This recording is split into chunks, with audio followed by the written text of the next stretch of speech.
Hello student, আজ আমরা দিক কোসাইন এবং দিক অনুপাত বা direction cosine and direction ratios অধ্যায়টি সম্পর্কে আলোচনা করব। দিক কোসাইনকে ইংরেজিতে বলা হয় ডিরেকশন কোসাইন এবং দিক অনুপাতকে ইংরেজিতে বলা হয় ডিরেকশন রেশিওজ।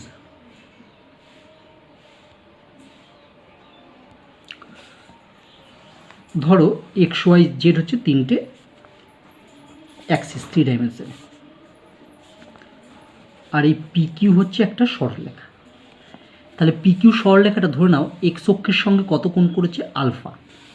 ওয়াই অক্ষের সঙ্গে ধরে নাও বিটা, আর জেড অক্ষের সঙ্গে ধরে নাও গামা কোণ উৎপন্ন করেছে। তাহলে এই পি কিউ সরলরেখার দিক কোসাইনগুলি হবে বা ডিরেকশন কোসাইনগুলি হবে cos alpha comma cos beta comma cos gamma. অর্থাৎ পি কিউ সরলরেখার ডিরেকশন কোসাইনগুলো হবে cos alpha comma cos beta comma cos gamma. এবং cos square alpha plus cos square beta plus cos square gamma এটা equal to 1। আমরা সাধারণত direction কোসাইনকে L comma M comma N দ্বারা প্রকাশ করে থাকি। তাহলে এল কমা এম কমা এন দ্বারা যদি প্রকাশ করা হয় কোনো একটা সরলরেখার direction cosine L comma M comma N হলে তাহলে এদের স্কোয়ারের যোগফল কত হবে? L square plus M square plus N square equal to 1। ঠিক আছে,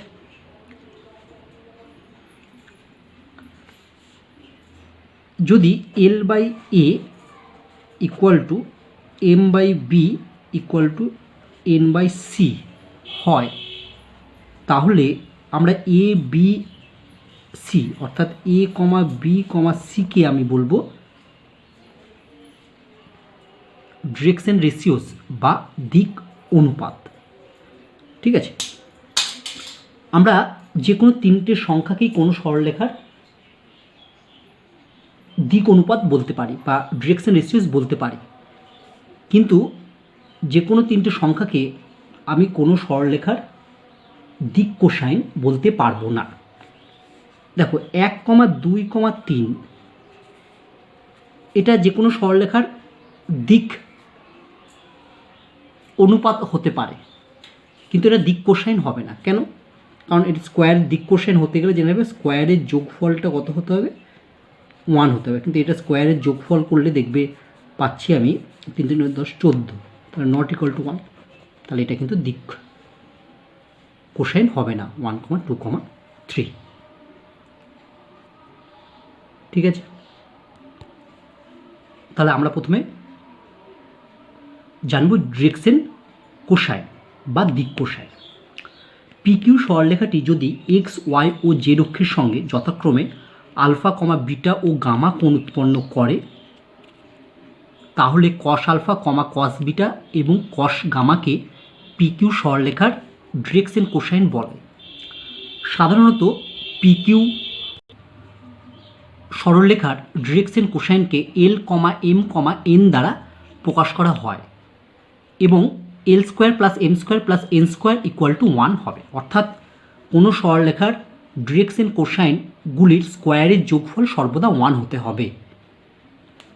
তাহলে অতএব এল ইকুয়াল টু কত হবে? Cos alpha, M equal to হবে কস বিটা এবং এন ইকুয়াল টু হবে কস গামা। তাহলে যেহেতু L square plus M square plus N square equal to 1, তাহলে যদি এল এম ও এন এর মানগুলো বসাই তাহলে আমরা পাবো cos square alpha plus cos square beta plus cos square gamma equal to 1। Note, তাহলে পি কিউ সরলরেখাটা এক্স অক্ষের সঙ্গে আলফা, ওয়াই অক্ষের সঙ্গে বিটা ও জেড অক্ষের সঙ্গে গামা কোণ উৎপন্ন করেছিল। তাহলে এই তিনটে কোণের যোগফল কখনো 360 ডিগ্রি হবে না, নট ইকুয়াল টু 360, অর্থাৎ alpha plus beta plus gamma not equal to 360 degree. যদি পি এই বিন্দুটা স্থানাঙ্ক X comma Y comma Z হয় এবং ও পি এর দূরত্বটা যদি ছোট হাতের আর হয় তাহলে এক্স সমান সমান হবে এল আর, Y equal to M R এবং জেড ইকুয়াল টু এন আর, যেখানে এল কমা এম কমা এন হলো ওপি সরলরেখার ডিরেকশন কোসাইন। এক্স অক্ষের ডিরেকশন কোসাইনগুলো হলো 1,0,0, এটাকে এরকম লেখা যায় ডিরেকশন কোসাইনগুলোকে ফার্স্ট ব্র্যাকেটের মধ্যে 1,0,0। ধরো কোনো সরলরেখার direction cosine L, M, N, এটাকে তুমি ফার্স্ট ব্র্যাকেটের মধ্যে L, M, Nও লিখতে পারো। হ্যাঁ, আমরা সাধারণত এরকম লিখি 1,0,0 লিখি। তাহলে এক্স অক্ষের ডিরেকশন কোসাইনগুলি হলো 1,0,0। একইভাবে ওয়াই অক্ষের ডিরেকশন কোসাইনগুলি হবে 0,1,0 এবং জেড অক্ষের ডিরেকশন কোসাইনগুলি হবে 0,0,1। দেখো এই ডিরেকশন কোসাইন যেগুলো পেলাম এগুলো তিনটে স্কোয়ার করে তুমি যোগ করো, তাদের যোগফলটা দেখবে 1 পাবে। এবার আমরা আলোচনা করব ডিরেকশন রেশিওস বা ডিরেকশন নাম্বারস বা দিক অনুপাত। A, B, C K PQ সরলরেখার ডিরেকশন রেশিওস বা দিক অনুপাত বলা হবে যদি L/A = M/B = N/C হয়, যেখানে L, M, N হলো PQ সরলরেখার direction cosines. Note: L/A = M/B = N/C। যদি তিনটে সংখ্যার অনুপাত থাকে এরকম থাকে তাহলে কি করা যায়? লেখা যায় √, উপরের যে তিনটে আছে সেই তিনটে স্কোয়ারের যোগফল, বাই √, নিচের যে তিনটে সংখ্যা আছে তাদের স্কোয়ারের যোগফল লেখা যায়। তাহলে আমরা এটা সমান সমান লিখলাম +- √, L² + M² + N² by √, A² + B² + C²। আমরা কি জানি L² + M² + N² মানেই হচ্ছে 1, কেন? যেহেতু L² + M² + N² = 1, তাহলে আমি এটা পেলাম। তাহলে L/A সমান সমান এটা, তাহলে L সমান সমান হবে এটা। ঠিক একইভাবে M সমান সমান পাবো এটা, এবং দেখো N সমান সমান হবে এটা। ঠিক আছে, তুমি চিহ্ন হয় সবগুলো প্লাস নেবে, নাহলে সবগুলো মাইনাস নেবে। এবার দেখো 1, 2, 3 এটাকে কি কোনো সরলরেখার ডিরেকশন কোসাইন বলা যেতে পারে? না, এটা কোনো সরলরেখার ডিরেকশন কোসাইন বলা যেতে পারে না। কেন? কারণ আমরা জানি যে ডিরেকশন কোসাইন হতে গেলে সংখ্যা তিনটে স্কোয়ারের যোগফল 1 হতে হবে। দেখো এখানে সংখ্যা তিনটে স্কোয়ারের যোগফল কত হয়ে গেল? 14, 1 হলো না। তাহলে এটা কোনো সরলরেখার ডিরেকশন কোসাইন হতে পারে না, কিন্তু কোনো সরলরেখার এটা ডিরেকশন রেশিওস বা দিক অনুপাত হতে পারে। এবার আমরা শিখব কোনো সরলরেখার ডিরেকশন কোসাইন এবং ডিরেকশন রেশিও কিভাবে নির্ণয় করব। ধরো এটা একটা সরলরেখা M আর N। M এর স্থানাঙ্ক হচ্ছে 1, 2, 5 আর N এর স্থানাঙ্ক ধরো 0, 3, 4। তাহলে এই সরলরেখাটার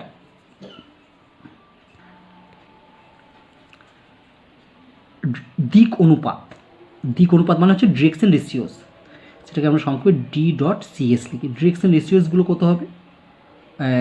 D.RS ডিরেকশন রেশিওস। ঠিক আছে, বা তোমাদের সুবিধার জন্য দিক অনুপাতেই লিখলাম, দিক অনুপাত। কোন সরলরেখার? MN সরলরেখার। তাহলে আমি লিখে দিচ্ছি MN সরলরেখার দিক অনুপাত। তাহলে MN বলেছি কিন্তু, তাহলে কত হবে? MN সরলরেখার দিক অনুপাত প্রথম হচ্ছে MN, এনটা শেষে আছে, তার যে প্রথম পয়েন্ট 0, এর প্রথম পয়েন্ট 1, তাহলে 0 - 1, কমা, তারপরে হবে হচ্ছে দ্বিতীয় পয়েন্ট 3, এটা হচ্ছে -2, কমা, এটা আছে 4 - 5, তার মানে বা দাঁড়িয়ে গেল কত? -1, 1, এটা হবে -1। দিক অনুপাত আমি পেয়ে গেলাম। ঠিক আছে, MN। যদি NM সরলরেখার বলতো, NM বলতো, তখন কি হতো? তখন হতো কি? তখন 1 - 0 মানে 1, 2 - 3 মানে -1, আর 5 - 4 মানে হচ্ছে 1। দেখো ঠিক নেগেটিভ হচ্ছে, মানে এইটাকেই যদি মাইনাস দিয়ে গুণ করতে তাহলে যেটা হবে সেটা হচ্ছে NM সরলরেখার দিক অনুপাত। এবার দিক কোসাইন কী করে বার করব? দেখো দিক কোসাইন, তুমি দিক অনুপাত যেগুলোকে পেলে তুমি প্রথমে সেইগুলোকে হচ্ছে রুটের ভেতর লিখে প্রত্যেকটা সময় স্কোয়ার করো, -1 তার স্কোয়ার, 1² প্লাস -1 তার স্কোয়ার, তাহলে এর ভ্যালুটা দেখে যাবে, পাবে হচ্ছে ±√3। তাহলে অতএব MN সরলরেখার দিক কোসাইনগুলো কত হবে? এর প্রথমটা পেয়েছিল হচ্ছে -1, তাহলে -1 বাই, তুমি দুটোকে ±√3 দিয়ে ভাগ করে দিলাম, কমা, তারপর হচ্ছে 1 বাই, পরেরটা 1 ছিল, 1 বাই +-√3, তারপরটা হবে -1 বাই +-√3। তাহলে বা তাহলে মাইনাস দিয়ে গুণে প্লাসে মাইনাসে মাইনাস, মাইনাসে মানে প্লাস, তাহলে হয়ে যাবে এটা আবার প্লাস মাইনাস 1/√3। আচ্ছা এটা না সরি, এটা হচ্ছে প্লাস মাইনাস, কেন প্লাসে মাইনাসে মাইনাস, অর্থাৎ এটা হচ্ছে মাইনাস প্লাস হবে, প্লাসে মাইনাসে মাইনাস, মাইনাসে মাইনাসে প্লাস, মাইনাস প্লাস, এটা তো প্লাস মাইনাস 1/√3, এটা হবে মাইনাস প্লাস 1/√3।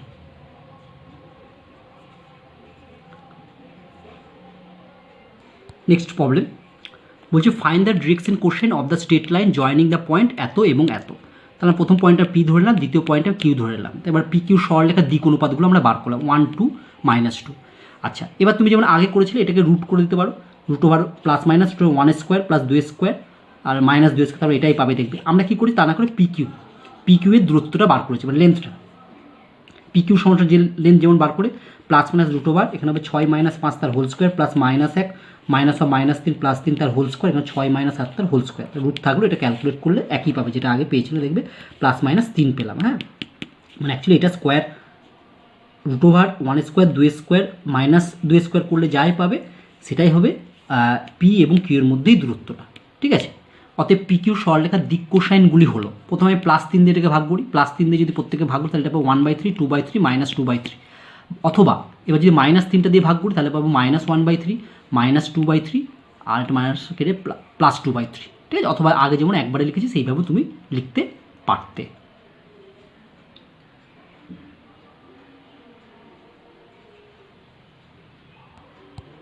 এবার একটা নোট পড়ব, যদি পি কিউ সরলরেখার দিক কোসাইন এল, এম, এন হয় তাহলে উল্টো কিউপি সরলরেখার দিক কোসাইনগুলি হবে প্রত্যেকটার সাথে একটা নেগেটিভ গুণ হবে, তাহলে -L -M, -N।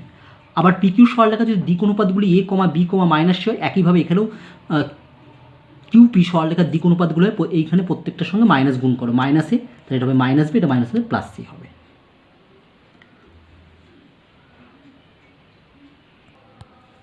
Angle between two straight line, অর্থাৎ দুটো সরলরেখার মধ্যে কোণ, অর্থাৎ দুটো সরলরেখার মধ্যবর্তী কোণ কীভাবে নির্ণয় করব দেখো।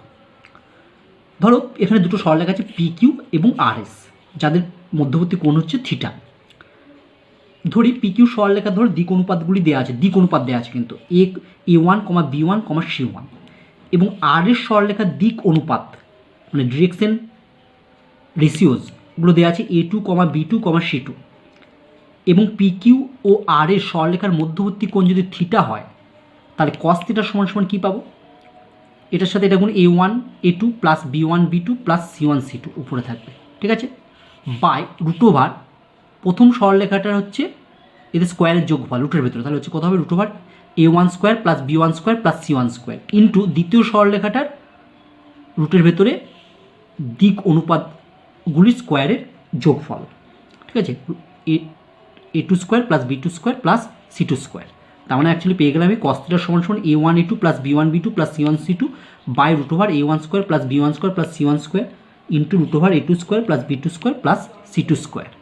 এটা 1 নম্বর নাম দিলাম। যদি থিটার মান 90 ডিগ্রি π/2 হয়, তাহলে থিটার মান যদি π/2 হয় তাহলে কস থিটার ভ্যালু কত হবে, কস π/2 এর ভ্যালু হবে 0। তাহলে এখানে যদি আমি 0 বসাই দিই, যদি কোনাকুনি গুণ করি তাহলে পাবো আমি কত A1 A2 plus B1 B2 plus C1 C2 = 0। দেখো থিটা π/2 হলে কস থিটার ভ্যালু হবে 0, তাহলে ফ্রম 1 যদি এখানে 0 বসাই তাহলে এখান থেকে পাবো আমি A1 A2 plus B1 B2 plus C1 C2 = 0। অর্থাৎ যদি দুটো সরলরেখার দিক কোসাইন দুটো সরলরেখার দিক অনুপাতগুলি দেয়া থাকে, এবং যদি দুটো সরলরেখার দিক অনুপাত দেওয়া থাকলো, প্রথম সরলরেখার দিক অনুপাত ধরো A1, B1, C1 আর দ্বিতীয় সরলরেখার দিক অনুপাত A2, B2, C2।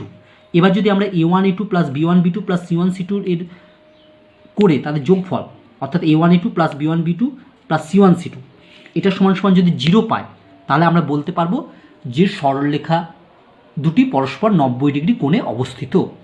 ঠিক আছে, আবার যদি ধরো পি কিউ সরলরেখার দিক কোসাইনগুলো যদি হচ্ছে L1, M1, M1, N1 হয়, আর আর এর সরলরেখার দিক কোসাইনগুলো যদি L2, M2, N2 হয় এবং সরলরেখা দুটির মধ্যবর্তী কোণ থিটা হয়, তাহলে কী হবে কস থিটা = হবে L1 L2 plus M1 M2 plus N1 N2। যদি দিক কোসাইন দেওয়া থাকে এবং তাদের মধ্যবর্তী কোণ বার করতে বলে তাহলে কিন্তু নিচে রুট ওভার লেখার দরকার নেই, কিন্তু দিক অনুপাত দেওয়া থাকলে নিচে কিন্তু রুট লিখতে হবে, যেটা আগে লিখেছিলাম সেটা মনে রাখবে।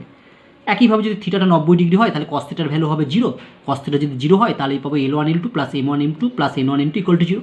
অর্থাৎ দুটো সরলরেখার যদি দিক কোসাইন দেওয়া থাকে, হ্যাঁ, এবং সেই দিক কোসাইনগুলো গুণফলের যোগফল, অর্থাৎ প্রথম সরলরেখাটার যদি দিক কোসাইন L1, M1, N1 হয় এবং দ্বিতীয় সরলরেখাটির দিক কোসাইন যদি L2, M2, N2 হয়, তাহলে L1 L2 plus M1 M2 plus N1 N2 equal to 0 হয়। ঠিক আছে, তাহলে আমরা বলতে পারবো কি যে সরলরেখা দুটি পরস্পর 90 ডিগ্রি কোণে আছে। ঠিক আছে, অর্থাৎ দুটো সরলরেখার দিক কোসাইন দেওয়া থাকলো, এবার তুমি গুণ করে এটা মানটা বার করে দেখলে 0 হলো, তাহলে আমি বলতে পারবো যে সরলরেখা দুটি পরস্পর 90 ডিগ্রি কোণে অবস্থিত। এবার আমরা একটা সমস্যা করব, বলছে find the angle between the straight line whose direction ratios আর এত এবং এত। অর্থাৎ দুটো সরলরেখার ডিরেকশন রেশিওজ অর্থাৎ দিক অনুপাত দুটো বলে দিয়েছে। ঠিক আছে, দুটো সরলরেখার দিক অনুপাত বলে দিয়েছে, তাহলে তাদের মধ্যে অ্যাঙ্গেল বার করতে হবে। ধরি সরলরেখা দুটির মধ্যবর্তী কোণ থিটা, তাহলে কস থিটা ইকুয়াল টু দেখো প্রথমে 5 × -3 প্লাস -12 × 4 প্লাস 13 × 5 বাই √5² -12 স্কোয়ার মানে হচ্ছে 12 স্কোয়ার প্লাস 13 স্কোয়ার, এখানে হবে ইন্টু √3 স্কোয়ার মানে হচ্ছে 3 square plus 4 square plus 5 square. এটা ক্যালকুলেশন করা হলো, ক্যালকুলেশন করার ফলে আমি মান পেলাম কত 1/65। তাহলে অতএব কস থিটা ইকুয়াল টু 1/65, তাহলে থিটা ইকুয়াল টু হয়ে গেলো কস ইনভার্স 1/65। অতএব নির্ণীয় কোণ কি কস ইনভার্স 1/65। ঠিক আছে, এবার আমরা একটি নোট পড়ব। দুটি সরলরেখার দিক অনুপাতগুলি যথাক্রমে বলে দিয়েছে A1, B1, C1 ও A2, B2, C2 হলে এবং তাদের মধ্যবর্তী সূক্ষ্মকোণ থিটা, অর্থাৎ সূক্ষ্মকোণ মানে কোণটা থাকবে 0 থেকে 90 এর মধ্যে থিটা হলে, তখন কস থিটা সমান সমান কী হবে? তখন কস থিটা সমান সমান যা ফর্মুলা পড়েছিল তাই হবে, শুধু উপরে এই যে A1 A2 plus B1 B2 plus C1 C2 এটা মডের মধ্যে থাকবে, অর্থাৎ এখানে যে ভ্যালুটা হবে সেটা যেন পজিটিভ আসে। ঠিক আছে, কারণ উপরের ভ্যালুটা যদি ক্যালকুলেট নেগেটিভ হয়ে যায় তাহলে মড আছে মানে পজিটিভ হবে। ঠিক আছে, একইভাবে আবার যদি হচ্ছে দুটো সরলরেখার আমাকে দিক কোসাইনগুলো বলে দেয়, হ্যাঁ, যে L1 M1 N1 আর একটা সরলরেখার দিক কোসাইন হলো L2 M2 ও N2, তা তাদের মধ্যবর্তী কোণ থিটা হলে কস থিটা সমান সমান L1 L2 plus M1 M2 plus N1 N2 এটা মডের মধ্যে থাকবে, অর্থাৎ এই ভ্যালুটা যদি কখনো নেগেটিভ হবে, নেগেটিভ হয়ে গেলে পজিটিভ হবে। বুঝতে পেরেছো? যদি সূক্ষ্মকোণ বলে তাহলে সূত্রটা লিখে তুমি মড লিখবে, সূত্রটি মড দিয়ে লিখবে। আর যদি কিছু না বলে দেয়, শুধু কোণ বার করতে বলে, হ্যাঁ, যে সূক্ষ্মকোণ বললো না, বললো তাদের মধ্যবর্তী কোণটি নির্ণয় করো, তাহলে তোমার মড দেওয়ার প্রয়োজন নেই।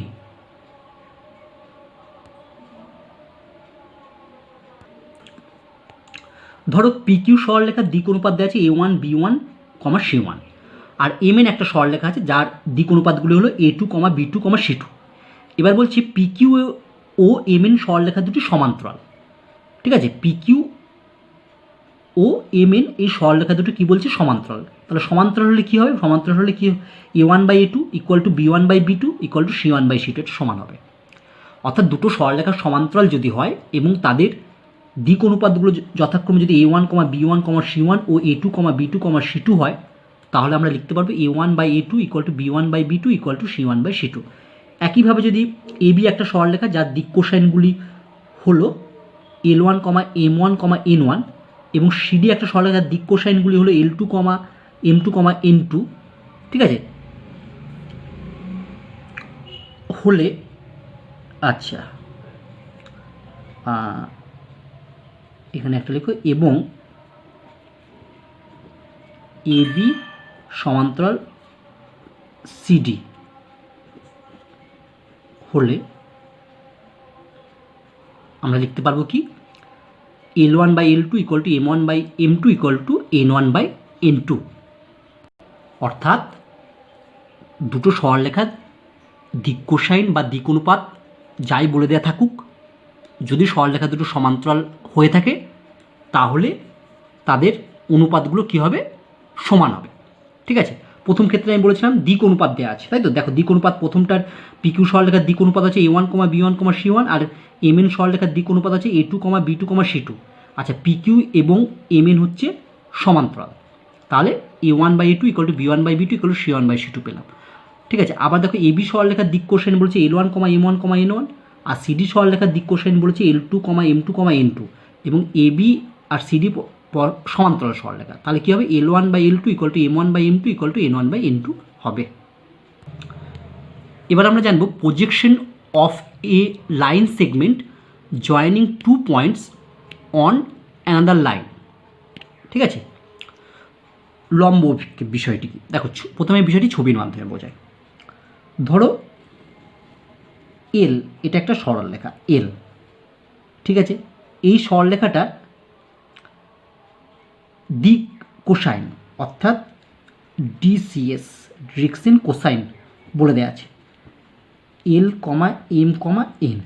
আচ্ছা, লম্ব অভিক্ষেপের ক্ষেত্রে অবশ্যই যে সরলরেখাটা বলে দেবে যার উপর আর কি লম্ব অভিক্ষেপটা ফেলতে হবে, হ্যাঁ, সেটার অবশ্যই মনে রাখবে যে দিক কোসাইন দেওয়া থাকতে হবে। যদি এটা হচ্ছে দিক অনুপাত দেওয়া থাকতো তাহলে কিন্তু আমি দিক কোসাইনে কনভার্ট করতে হতো। এল একটা হচ্ছে সরলরেখা। আর ধরো এখানে একটা রেখা অংশ দিয়েছে PQ একটা রেখা অংশ। পি বিন্দু স্থানাঙ্ক বলেছে x1, y1, z1 আর কিউ বিন্দু স্থানাঙ্ক বলেছে x2, y2, z2। ঠিক আছে, পি বিন্দু স্থানাঙ্ক লিখলাম x1, y1, z1 আর কিউ বিন্দু স্থানাঙ্ক x2, y2, z2। তাহলে এই PQ সরলরেখা অংশের প্রজেকশন বা লম্ব অভিক্ষেপ ফেলতে হবে এল সরলরেখার উপর। লম্ব অভিক্ষেপ বলতে কী বোঝে? অ্যাকচুয়ালি জানো, লম্ব অভিক্ষেপ মানে এইটা যদি ছায়াটা আমার এই সরলরেখার উপর পড়ে সেটার দৈর্ঘ্য কত হবে তাই বলছে। ঠিক আছে, ধরো এর ছায়াটা এরকম পড়লো। ঠিক আছে, লম্ব অভিক্ষেপ মানে ধরো PQ এর ছায়াটা এই সরলরেখার উপর কেমনভাবে পড়লো। ঠিক আছে, অর্থাৎ PQ এর যে ছায়াটা পাবো তার দৈর্ঘ্যটা অ্যাকচুয়ালি কত, সেটাই হচ্ছে লম্ব অভিক্ষেপ, আর কিছুই না। তাহলে লম্ব অভিক্ষেপ তোমাকে নির্ণয় করতে গেলে দুটো জিনিস বলে দেবে। একটা হচ্ছে PQ রেখাংশ বলে দেবে, দিয়ে P আর Q বিন্দু দুটো স্থানাঙ্ক বলে দিতে পারে, অথবা PQ সরলরেখার দিক অনুপাতও বলে দিতে পারে। আর যার উপর লম্ব অভিক্ষেপ ফেলতে হবে সেই একটা সরলরেখা বলে দেবে এবং সেই সরলরেখাটার ডিরেকশন কোসাইন বা ডিরেকশন রেশিওস বলে দেবে। তোমাকে যদি ডিরেকশন রেশিওস বলে দেয় তাহলে তোমাকে অবশ্যই সেটাকে ডিরেকশন কোসাইনে কনভার্ট করতে হবে। অর্থাৎ লম্ব অভিক্ষেপ বা প্রজেকশন ফেলতে গেলে এই যে এল যে সরলরেখাটা থাকবে বা যেটা এখানে যেখানে বলে দেবে তার অবশ্যই তোমার ডিরেকশন কোসাইন জানতে হবে বা ডিরেকশন রেশিওস দেওয়া থাকলে তাকে ডিরেকশন কোসাইনে কনভার্ট করতে হবে। তাহলে আমরা এখন নির্ণয় করব এল সরলরেখার উপর PQ রেখাংশের লম্ব অভিক্ষেপ। অর্থাৎ লম্ব অভিক্ষেপ মানে হচ্ছে এই PQ এর যে ছায়াটা এল সরলরেখার উপর পড়বে তার দৈর্ঘ্য। দেখো কিভাবে নির্ণয় করা হয়ে থাকে। তাহলে ধরি PQ সরলরেখাংশ, একটা সরলরেখাংশ এবং P বিন্দু স্থানাঙ্ক x1, y1, z1 এবং Q বিন্দু স্থানাঙ্ক x2, y2, z2। এল হলো অপর একটি সরলরেখা যার দিক কোসাইনগুলি হলো L, M, N। তাহলে অতএব PQ সরলরেখার দিক অনুপাতগুলি হলো দিক অনুপাত PQ। তাহলে কিউটা PQ মানে কিউ পরে আছে, তাহলে কিউ থেকে পি এরগুলো বাদ দেবো, তাই তো? তাহলে হবে কত? x2 - x1, y2 - y1, z2 - z1। তাহলে অতএব PQ সরলরেখা অংশের এল সরলরেখার ওপর লম্ব অভিক্ষেপের দৈর্ঘ্য বা লম্ব অভিক্ষেপ বা the projection of PQ on L is, দেখো তুমি যে দিক অনুপাত পেলে PQ সরলরেখা সেটা অর্থাৎ x2 - x1 ইন্টু এল সরলরেখার প্রথম ডিরেকশন কোসাইনের প্রথমটা মানে L plus y2 - y1 into M plus z2 - z1 into N একক। ঠিক আছে, চলো এই সম্বন্ধীয় একটি সমস্যা আমরা করি, তাহলে তোমরা কিভাবে লম্ব অভিক্ষেপ নির্ণয় করতে হয় ভালোভাবে শিখবে। মনে করো P -1, 0, 3 ও Q 2, 5, 1 দুটি প্রদত্ত বিন্দু এবং এল সরলরেখার দিক অনুপাত সম 6, 2, 3। তাহলে PQ সরলরেখাংশের এল সরলরেখার উপর লম্ব অভিক্ষেপের দৈর্ঘ্য নির্ণয় করো। তাহলে যদি আমি করি, ধরো এইটা হচ্ছে এল সরলরেখা, ছবিটা আঁকলে এটা হচ্ছে P আর Q, পি এর স্থানাঙ্ক হচ্ছে -103, কিউ এর স্থানাঙ্ক হচ্ছে 251। ঠিক আছে, তাহলে পি কিউ এর দিক অনুপাতগুলি হলো কত হবে, 2 মাইনাস মানে 2 + 1, 5 - 0 আর 1 - 3, তাহলে বা আমি পেলাম হচ্ছে 3, 5 - 2। এল সরলরেখার দিক অনুপাতগুলো দেওয়া আছে 6, 2 আর 3। আমি আগেই বলেছি যে এল সরলরেখার দিক অনুপাত দেওয়া থাকলে তাকে দিক কোসাইনে কনভার্ট করতে হবে। তাহলে আমি লিখলাম হচ্ছে √6² + 2² + 3² এগুলো স্কোয়ারের যোগফল লিখে তার রুট নিলাম, এটা হবে মান হবে 7। এখানে প্লাস মাইনাস নিতেও পারো, আমি জাস্ট শুধু এখানে যেহেতু আমি দৈর্ঘ্য বার করবো আমি প্লাস চিহ্নই নিলাম। ঠিক আছে, আচ্ছা প্রজেকশন যেহেতু বার করবো তাই আমি পজিটিভ চিহ্নটাই নিলাম। তাহলে অতএব এল সরলরেখার দিক কোসাইনগুলি হলো, তাহলে এই দিক অনুপাতগুলোকে আমি 7 দিয়ে ভাগ করলেই আমি দিক কোসাইন পেয়ে যাবো। তাহলে দিক কোসাইনগুলি হলো কত হবে,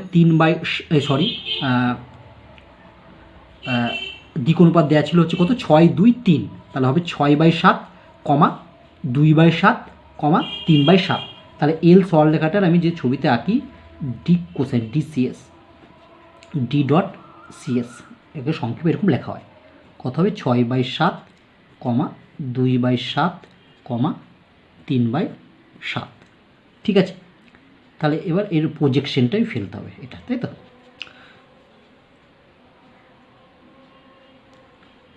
তাহলে অতএব পি কিউ সরলরেখা অংশের এল সরলরেখার ওপর লম্ব অভিক্ষেপের দৈর্ঘ্য কী হবে, দেখো আমার দিক অনুপাত প্রথমটা ছিল হচ্ছে 3, আর দিক কোসাইনের প্রথমটা ছিল হচ্ছে 6/7, তার 6/7 × 3, 2/7 × 5 আর 3/7 × -2, তাই হবে। তাই লেখা আছে দেখো 6/7 × 3 + 2/7 × 5 + 3/7 × -2, এটা ক্যালকুলেশন করলে আমি পেলাম 22/7 একক। এটাই হচ্ছে অ্যান্সার। ঠিক আছে, তাহলে আজকে এই পর্যন্তই থাকলো।